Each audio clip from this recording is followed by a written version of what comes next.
Assalamualaikum warahmatullahi wabarakatuh. Kita sambung kepada latihan keseimbangan daya. Okey, so untuk jawab soalan ni, pastikan kita buat kaedah segitiga keseimbangan ataupun kaedah leraian daya, yang mana yang senang lah. Saya suka kaedah segitiga keseimbangan sebab saya boleh guna hukum cos, boleh guna hukum sin. Okey, so dekat sini marilah kita buat kaedah keseimbangan segitiga keseimbangan dahulu. Lepas tu saya tunjuk jugalah kaedah leraian daya, yang mana yang nampak lagi senang.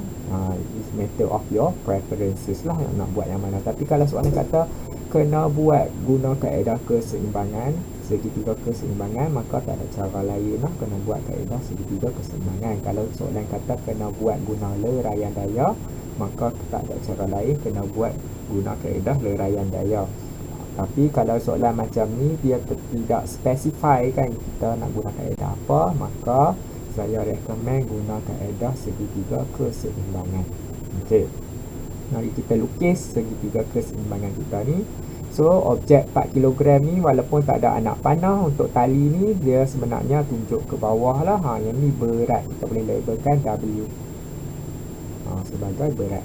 Maka nak lukis segitiga keseimbangan daya, mesti mula daripada daya yang mudah, yang tak ada angle lah. Maksudnya sama ada nak lukis F dulu boleh, nak lukis W dulu pun boleh. Saya suka lukis W dulu. So saya lukis kat atas ni, ke bawah W, lepas tu yang lagi mudah lepas W F pula kan. So F ke sini, kena sambung. Mula-mula kita start daripada atas turun bawah, maka kita kena start daripada bawah sini. Itu untuk F pula, maka nak sambung mesti start daripada titik sini ke T kan. So T sampailah habis W ni. Yang ni adalah T. Maka yang ni kita namakan segitiga keseimbangan daya. Dekat sini saya nampak dia bersudut tegak. Okey, labelkan sudut 30 darjah ni. 30 darjah ni adalah untuk sudut di atas ni kan, 30 darjah. Tapi kat sini adalah huruf Z, maka kat sini selari 30 darjah. Okey, maka kat sini 90 darjah, 30 darjah. Dekat sini mesti 60 darjah. Okey, kenapa saya suka sangat guna kaedah segitiga? Sebab saya boleh guna kaedah trigonometri, hukum sin ataupun hukum cos. Okey, mari kita labelkan daya-daya kita ni. 4 kg kita ni adalah mg kan, untuk kita punya berat. So masukkan nilai 4 darab dengan 9.81. So 4 darab 9.81 kita akan dapat 39.24 Newton untuk daya ke bawah. Daya-daya yang lain tidak diberikan, tetapi kita boleh cari menggunakan kaedah trigonometri. So dekat soalan suruh cari T. So kita nak cari T dekat sini. T adalah hypotenuse. Nilai yang dah ada adalah W. Lepas tu kita nak pilih sudut yang mana. Kita nak pilih sudut 60 darjah kah, ataupun nak pilih sudut 30 darjah. Kita buat dua-dua tengok. Okey, kita buat dulu yang sudut 60 darjah ini. Bila sudut 60 darjah, T dengan W, apa hubungan dia? 60 darjah dengan W ni bersebelahan. So ingat bersebelahan cos. Okay, T ni hypotenuse kan.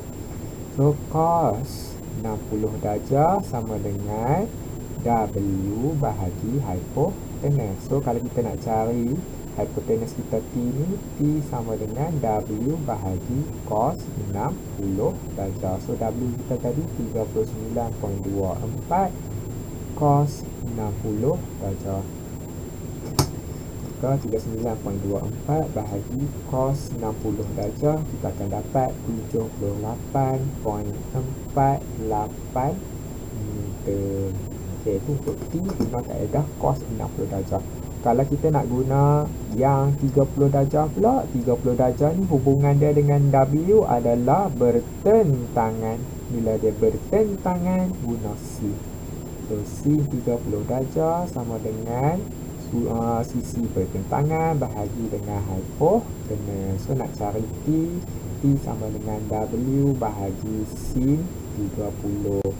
darjah, W 39.24, sin 30 darjah. So kalau kita kira 9.24 bahagi sin 30 darjah, kita akan dapat 78, kita akan dapat 78.48 meter. Sama, jawapan yang sama.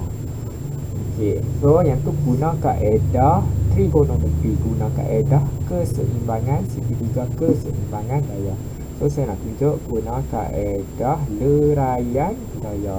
So bila leraian daya, kita kena leraikan daya yang bersudut lah. Contohnya T ni. T ni bila kita leraikan komponen mengufuk dengan komponen menegak, komponen menegak dia ke atas, kita label TY. Komponen mengufuk dia ke kiri, kita label TX. Okey. So TY ni macam mana? TY ni hubungan dia dengan 30 darjah adalah bertentangan. Bila dia bertentangan, guna sin. So T sin 30 darjah.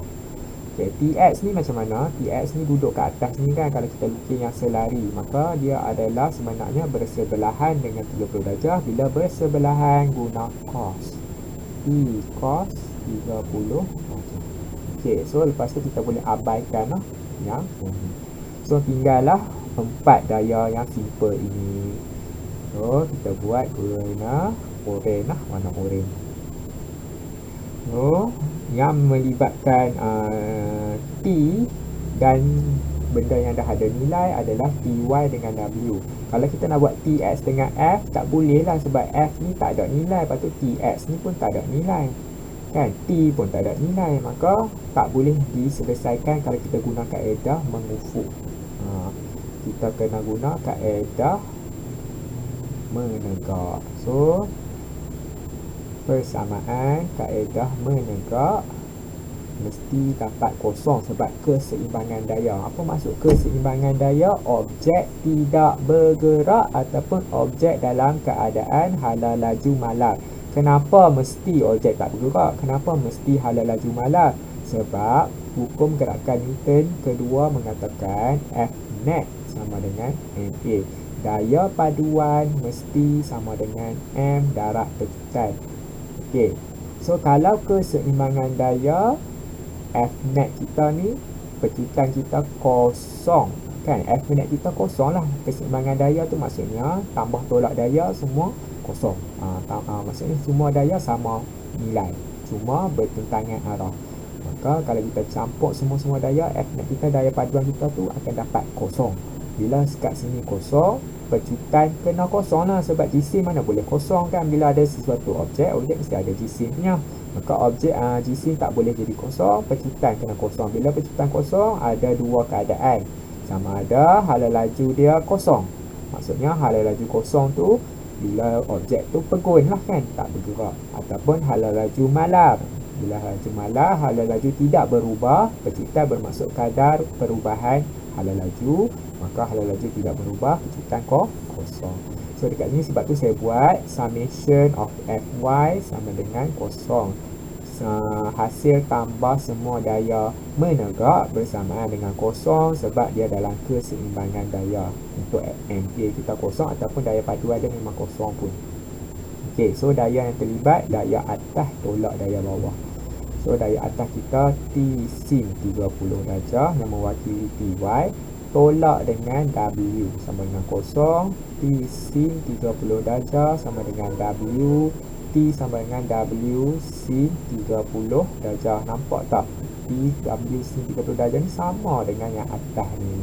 So saya tak mau tunjuk yang selebihnya. Jawapan dia memang betul sama, 78.48. Okay. So dua-dua kaedah diterima. Sebab soalan tak specify kan. Tapi macam tadi saya cakap, saya suka lagi guna kaedah segitiga sebab dia lebih kata apa, lebih direct. Dan orang fikir yang preference dia lagi suka leraian daya sebab dia lagi rasa senang. Tak apa, tak kisah, saya tak paksa lah nak guna kaedah mana-mana pun. Tapi yang saya recommend guna kaedah segitiga sebab yang benda ni adalah benda yang kita dah familiar dalam matematik. Soalan yang seterusnya, sebuah enjin kereta mempunyai jisim 280 kg. Hitungkan magnetik P dan Q apabila gelang dalam keadaan keseimbangan menggunakan kaedah leraian daya. Okey, kat sini tak ada cara lain lah, kita kena lerai guna kaedah leraian. So yang ni berat objek ni W, gelang kat tengah-tengah ni, maka kita kena leraikan P dulu. P komponen menegak dia PY, komponen mengufuk dia PX. Okay, PY ni hubungan dia dengan 15 darjah, maybe tak nampak tapi dia bersebelahan. Bila bersebelahan dia cos, P cos 15 darjah. So nampak tak kat sini PY kita ni tak semestinya sin. Kan selalu kita duk buat komponen FY mesti F sin theta. Tak, dia kena ikut bersebelahan bertentangan. So jangan hafal lah FY tu sin, FX tu cos, tak semestinya. So yang better yang saya suruh hafal bersebelahan cos, bertentangan sin. Kalau tak jumpa bertentangan ke bersebelahan ke, lukis yang selari. Lukis komponen yang kita nak cari tu selari. Untuk melengkapkan segitiga bawah kita boleh perasan dia bertentangan ke dia bersebelahan. So PX ni automatik jadi sin lah, sin 15 darjah sebab dia bertentangan kalau kita lukis selari di atas. Nampak 15 darjah dengan yang komponen atas tu dia selari. Okey, untuk Q kita buat warna lain lah supaya tak serabut. Q komponen menegak dia ke bawah, QY komponen mengufuk dia ke kanan, QX. So kita buat QY dulu. QY apa hubungan dia dengan 70 darjah ini? Dia adalah bersebelahan. Maka bersebelahan cos 70 darjah. Okey, apa hubungan 70 darjah dengan QX? So kita boleh lukis lah. Lukis yang selari kat bawah ni kan, yang selari. Maka 70 darjah dengan QX ni bertentangan. Bila bertentangan dia sin 70 darjah.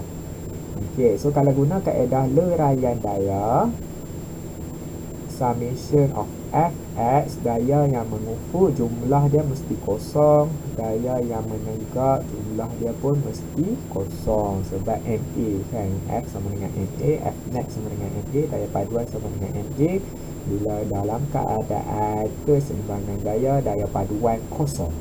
Bila daya paduan kosong, acceleration pertutan pun kosong.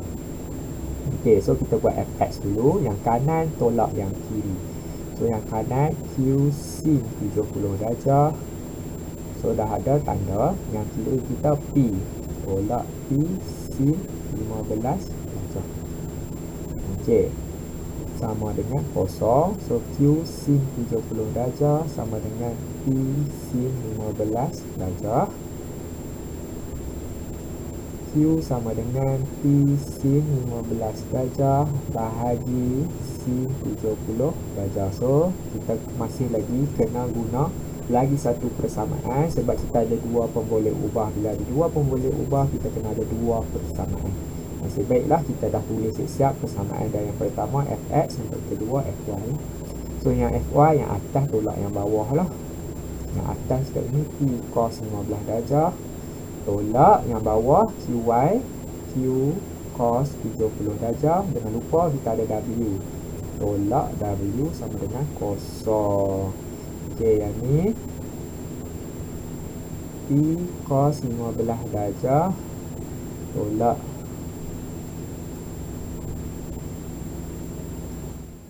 P cos 15 darjah tolak Q cos 70 darjah. Dengan W kita boleh kira lah mg. So kira kat sini mg, M kita 280, G kita 9.81. So kita akan dapat nilai 0.8 Newton. So tolak 27 46.8 sama dengan kosong. Okey, masukkan nilai Q ni ke dalam persamaan yang complicated ni. So saya buat kat bawah ni P cos 15 darjah tolak Q ni semua ganti jadi P sin 15 darjah bahagi sin 70 darjah darab dengan cos 70 darjah tolak 2746.8 sama dengan kosong. Okey, so yang ni semua kita boleh pemudahkan. Yang ni kita bawa main sini. P cos 15 darjah tolak P sin 15 darjah bahagi sin 70 darjah cos 70 darjah sama dengan 2746.8. So yang ni kita boleh keluar guna kalkulator. Cos 15 darjah adalah 0.9659P. Yang ni semua sekali sin 15 bahagi sin 70 darab cos 70. Kita akan dapat 0.0942P sama dengan 2746.8. Yang ni semua kita boleh pemudahkan lagi sekali. 0.9659 tolak dengan 0.0942, 0.8717P sama dengan 2746.8. P sama dengan 2746.8 bahagi dengan 0.8717. Okey, yang ni baru P. Yang Q pula. Yang Q nasib baiklah kita dah ada yang dah dimudahkan ni kan. So Q sama dengan P2 51.08 sin 15 darjah bahagi sin 70 darjah. So Q sekali semua sekali ni 867.9 meter. Okay, soalan seterusnya, hitungkan magnitude T1 dan T2. So dekat sini kita ada T1, T2. Lepas tu jangan lupa 5 kg ni sebenarnya ada komponen berat. Okay, W ke bawah. So nak guna kaedah apa? Nak guna kaedah leraian ke? Nak guna kaedah segitiga keseimbangan ke? Saya cadangkan recommend guna kaedah segitiga keseimbangan daya. Maka kita lukislah segitiga keseimbangan daya tu mula daripada komponen ataupun gaya yang paling simple yang tak ada sudut. Itu W lah. W ni turun ke bawah terus. W turun ke bawah. Lepas tu kita kena sambung kat bawah ni. Sambung apa? Kita buat T2 pula. T2. Lepas T2 kena sambung kat sini. T1 naik ke atas. T1. Mari kita label kita punya sudut. Yang T2 ni sudut dia 30 kan. So dekat sini pun 30 darjah juga. So sini pun 30 darjah. Yang T1 ni, yang atas ni 45 darjah. Maka dekat sini saya nampak 90 darjah. 90 tolak 30, 60 darjah. Kita kira W kita ni mg 5 darab dengan 9.81 49.05 meter. So itu W kita 49.05 meter. Okay, segitiga kita ni bukan bersudut tegak. Hukum cos ke hukum sin ke? So soalan kita dah ada satu sisi. Lepas tu kita ada satu sudut. Sisi yang diapit sudut ni tak ada nilai. So tak boleh lah nak guna hukum cos. So kita kena guna hukum sin. Bila nak guna hukum sin, kita kena cari lagi satu sudut. Kena cari lagi satu sudut lah. Sudut kena ada dua. Ok, so kita dah ada 60 darjah dekat sini. Sini 45 darjah. Maka sini pun 45 darjah. Ok, so kita dah ada dua sudut. Apa salahnya kita cari lagi satu sudut 75 darjah. Ok, maka kalau kita nak guna hukum sin, yang W yang dah ada ni pair dia mestilah 75. Yang lepas tu kita boleh pairkan T1 ataupun T2 lah, tak kisah. So kita kira T1 dulu. T1 pair dia dengan 60. Ok, so hukum sin T1 bahagi sin 60 darjah sama dengan 49.05 bahagi sin 75 darjah. Okay, kalau nak buat pair untuk T2 pula, T2 ni mesti dengan 45 darjah. T2 per sin 45 darjah sama dengan 49.05 sin 75 darjah. Bila kita calculate dua-dua ni, P1 kita adalah 49.05 per sin 75 darjah darab sin 60 darjah. Dan P2 pula semua bawa mai sini kan. 49.05 per sin 75 darjah darab sin 45 darjah. Atas ni 43.98 Newton akan dapat 35.91 Newton. Okey, soalan seterusnya. Lukis gambar rajah segitiga daya dan cari ketegangan tali A. So, dia suruh guna kaedah segitiga. So, kita label dulu kita punya daya kita. Mesti ada komponen berat lah dekat sini. Dekat sini dia guna 500 gram. Kita kena guna unit SI lah, 0.5 kilogram. Okey, daya kita boleh buat dalam bentuk ABC. Senang kan, kita just label ikut ABC. So, segitiga kita mesti start daripada yang mudah. Yang ni kita buat W. Kita tak boleh pakai lah, W lagi faham kot kan, berat. Lepas tu kena sambung daripada sini yang mudah lagi, B lah, B ke sini. So, kita kena label jugalah arah daya ni kan. Dia mesti menjauhi titik, tengah-tengah tu. So yang ni untuk daya B. Lepas tu kita sambung dekat sini untuk A. A naik ke atas kan, so A kat sini.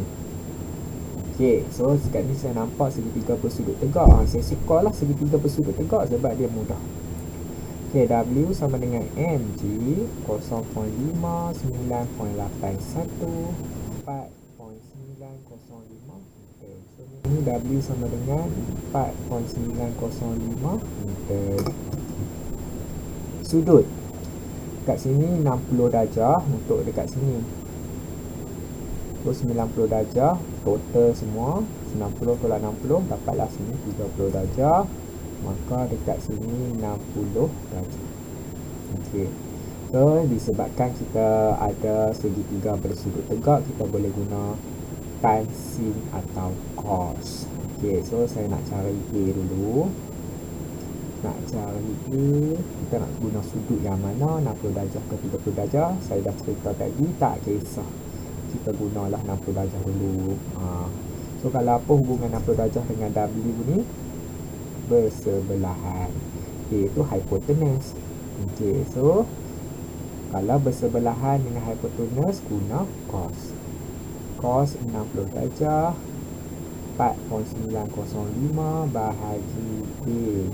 Maka A sama dengan 4.905 bahagi cos 60 darjah 49.81 Newton untuk A.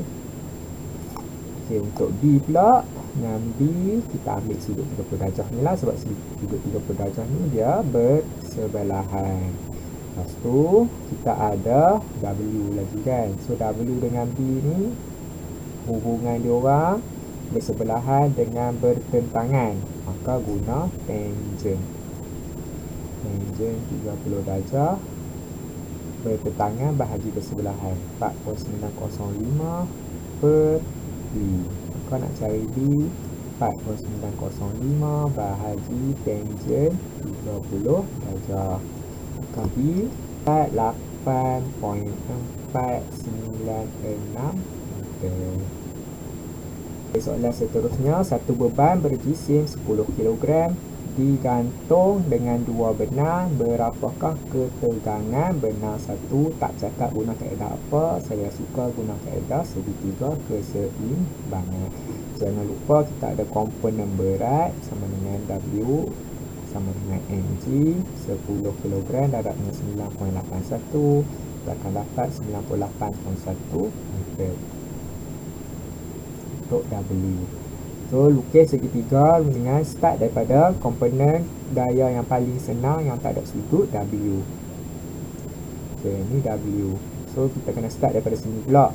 Itu yang senang, track 2 ni kan, benang 2. So ni P2. Lepas tu daripada sini sambung naik ke atas P1. Okay, W dah ada nilai 98.1 meter. Sudut, okay, P1 40 darjah, sini 40 darjah, sini 90 darjah, sini 90 campur 40 130, ini 50 darjah lah, untuk lengkapkan 180 darjah. So suruh cari P1 sahaja. So nak guna sudut yang mana tak kisah, marilah kita guna sudut 50 darjah ni. Apa hubungan 50 darjah dengan W? Dia bersebelahan. Apa hubungan 50 darjah dengan T? Dia hipotenus lah T ni. So bersebelahan dengan hipotenus cos. Cos 50 darjah sama dengan 98.1 bahagi P1 bahagi hipotenus. P1 sama dengan 98.1 bahagi cos 50 darjah. Dapat 152.62 meter.